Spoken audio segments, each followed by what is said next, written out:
Good morning, welcome back to my channel Susmita's time story. I hope তোমরা সকলেই খুব ভালো আছো আর আমিও বেশ ভালো আছি। আজকের দিনটা হচ্ছে মঙ্গলবার আর ঘড়ির কাঁটায় এখন বাজে সকাল 6টা মতো। মঙ্গলবার মানে অনেকটা চাপ থাকে সকালবেলাটায়, বিশেষ করে মনের মধ্যে একটা কি বলবো, খুব তাড়াহুড়ো কাজ করে। প্রত্যেক দিনই এমনি সকালটা খুব তাড়াহুড়োর মধ্যে দিয়ে সমস্ত কাজকর্মগুলো করে থাকি, কিন্তু বিশেষ করে মঙ্গলবারটা আরোই তাড়াহুড়ো বেশি করে কাজ করে।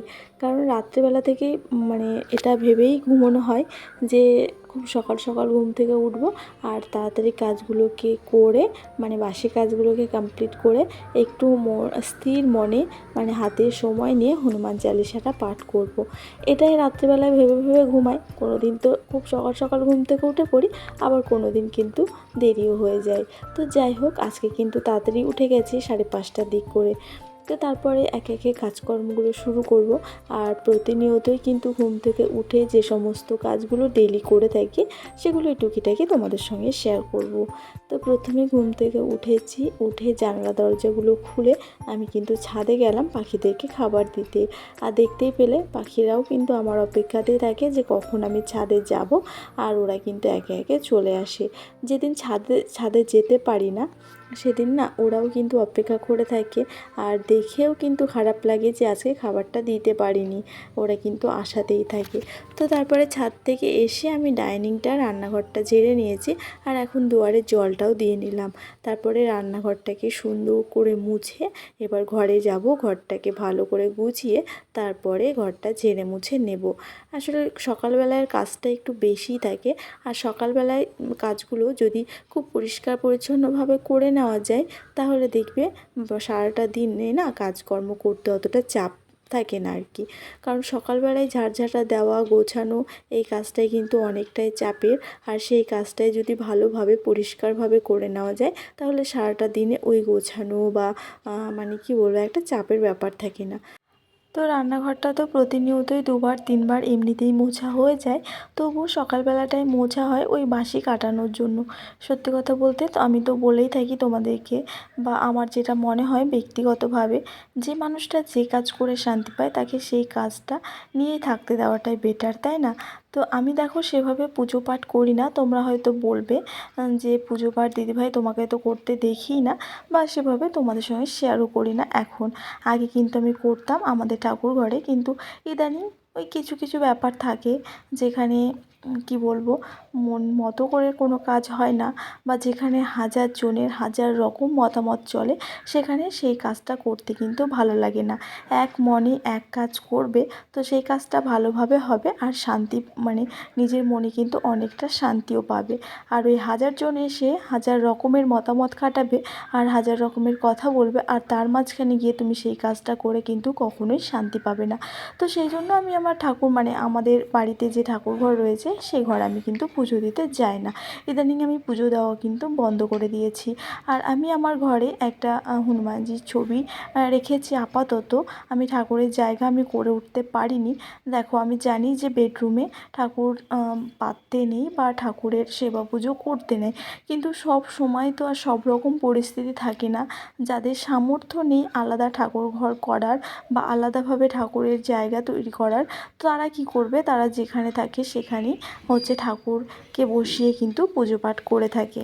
আর তোমরা তো জানোই যে আমার একটাই মাত্র বেডরুম বলো বা খাওয়ার জায়গা বলো বা যা কিছু বলবে, আমার কিন্তু একটা ঘরের মধ্যেই সব, আমি সবটাকে একটা ঘরের মধ্যে ম্যানেজ করে থাকি, এবং খুব কষ্টের মধ্যে দিয়েই কিন্তু আমার দিনগুলো কাটে আর কি। চাইলেও কিন্তু আমি বিলাসিতাভাবে জীবনযাপন করতে পারি না।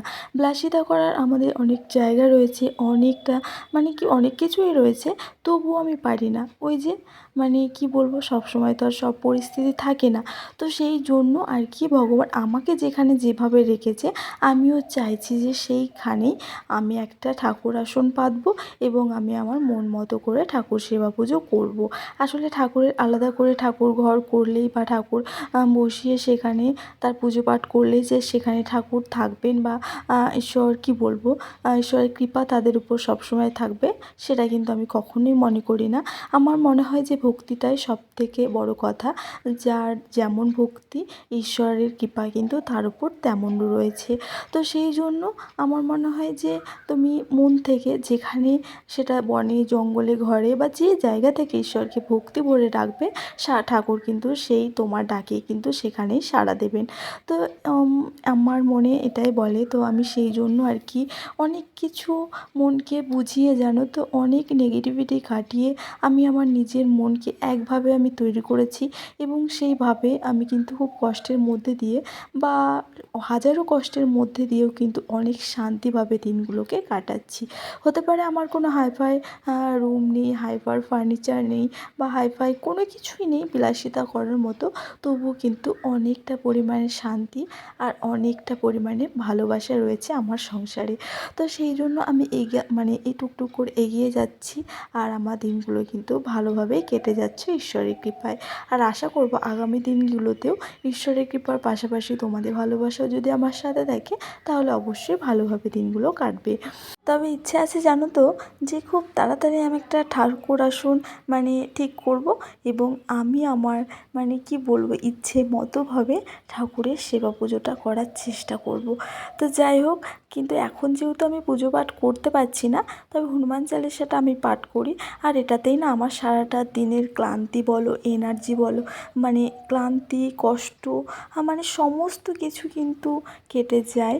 আর আমার কিন্তু সেগুলো এনার্জিতে কনভার্ট হয়ে যায়। সারাটা দিনের এনার্জি আমি এই হনুমান চালিসা পাঠ করে পাই। বিশ্বাস করবে না তোমরা, যেদিন আমি হনুমান চালিসা পাঠ করি না, সেদিন যে আমার মনে কী অশান্তি চলে, সেই দিন কোনো কাজকর্ম করতে ইচ্ছে করে না, বা কোনো কিছু আমার ভালো লাগে না, আমি সেটা তোমাদেরকে বলে বোঝাতে পারবো না। তো এই হনুমান চালিসা পাঠে আমার অনেকটা শান্তি, অনেকটা শান্তি। তা আমি এটা করেই, সেবা পুজো না করতে পারলেও আমি এখন কিন্তু ডেইলি আমি হনুমান চালিসাটা পাঠ করার চেষ্টা করি। তো যাই হোক, তোমরা কে কেমনভাবে কথাটা নেবে বা আমি জানি না। তবে আমার যেহেতু ব্যক্তিগত লাইফস্টাইল আমি তোমাদের সঙ্গে শেয়ার করি, তাই আমার কিছু কিছু ব্যক্তিগত কথাও কিন্তু আমি তোমাদের সঙ্গে শেয়ার করি। তো তারপরে আমার কিন্তু সমস্ত বাসি কাজ হয়ে গেছে এদিকে, আর এখন আমি স্নান করে নিয়েছি, আর এদিকে আমি যথারীতি আমি হনুমানজির চরণে ফুল চন্দন নিবেদন করে হনুমান চালিসা পাঠ করে নিয়েছি। আর ওদিকে আমি ভাত বসালাম, ডাল সেদ্ধ বসিয়েছি। আর সকালবেলায় যেগুলো দিয়ে আমার যে খাবারগুলো দিয়ে বা যে ড্রিঙ্কগুলো দিয়ে আমার দিনটা শুরু হয়, সেগুলো আমি কমপ্লিট করে নিয়েছি। আর এখন এই যে মামামকে ঘুম থেকে তুলবো, এখন অনেকটা বেলা হয়ে গেছে, প্রায় 9টা মতো বাজে, দেখো এখনও কিন্তু ঘুমোচ্ছে। তো চলো ওকে ঘুম থেকে তুলে ফ্রেশ করিয়ে তারপরে 1 কাপ গরম জল খাইয়ে 2টো বিস্কিট খাইয়ে স্কুলে পাঠাবো। দেন তোমাদের দাদাভাই কে রান্নাবান্না করে দিয়েছি, ও খাওয়া দাওয়া করে বেরিয়ে গেছে, আর আমি বাকি রান্নাটুকু কমপ্লিট করছি। এদিকে আমি করেছি এই যে কুমড়ো ভাজা, চাল কুমড়ো। আগের দিন তো দেখলে যে মা পাঠিয়েছে, তো সেখান থেকে এক টুকরো কেটে আমি ভাজা করেছি, আর বাকিটা রেখে দিয়েছি পরের দিন রান্না করব বলে। তো চলো এদিকে রান্নাবান্না কমপ্লিট, আর কী কী রান্না করেছি সেটা তোমাদেরকে দেখায়। যেহেতু মঙ্গলবার, তাই নিরামিষ। এদিকে করেছি চাল কুমড়োর ভাজা, আগের দিনে রয়েছে আমড়ার চাটনি, আর এখানে করেছি আলু, পটল, সয়াবিন দিয়ে তরকারি, আর করেছিলাম হচ্ছে মটর ডাল। তো বন্ধুরা, আজকে ব্লগও এতটুকুই। দেখা হচ্ছে পরের ব্লগে। সবাই ততক্ষণের জন্য ভালো থাকবে, সুস্থ থাকবে, আর চ্যানেলে যদি নতুন বন্ধু হয়ে থাকো তাহলে সাবস্ক্রাইব করে পাশে থাকবে। টাটা।